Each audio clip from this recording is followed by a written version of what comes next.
Welcome back to Who Is on Magic Untapped as we take a look at the origins and stories of characters from throughout the Magic the Gathering multiverse. I am Barry White.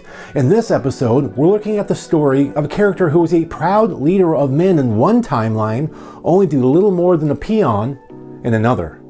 We're talking about Zurgo Helmsmasher, or Bell Ringer, depending on which timeline you're referring to. Who is it? Who is this? Who is it? Who is this? Who is it? Zurgo Helmsmasher, Khan of the Mardu clan on the plane of Tarkir, is a ruthless, violent orc, and he has a bone to pick with one Sarkhan Vol.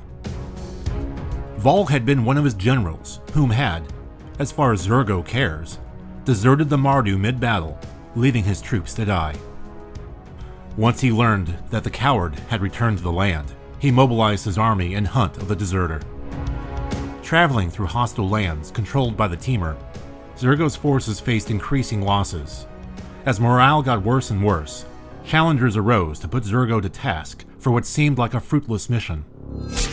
Zurgo killed the first of his would-be challengers, but lost his army in the process, as they all chose to instead follow his second-in-command and return to Mardu territory.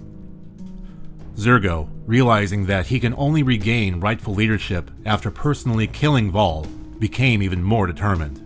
On his own, he tracked down Vol and his traveling partner, the Khan of the Jeskai, a woman named Narset.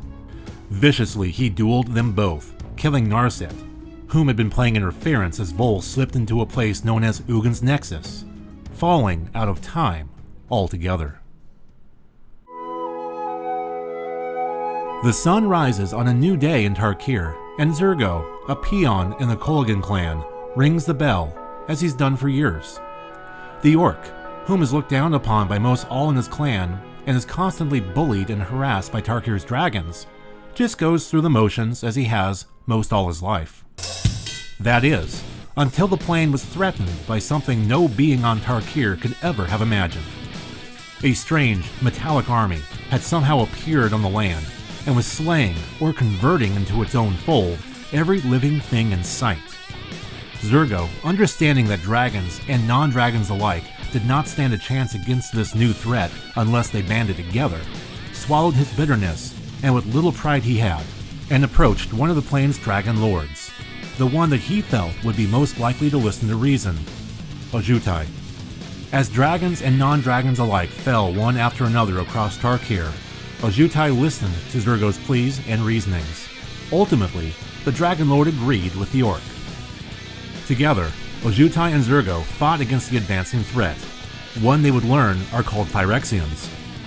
They would set an example for others on the plane, inspiring them to do the same, to work together against the threat, despite their differences. Ultimately, the Phyrexian invasion of Tarkir would fail as it did pretty much everywhere else in the multiverse. Of course, that's not without leaving scars on the land and the people who had to experience it. But for Zurgo and the plane of Tarkir, it hinted at a new age for the plane.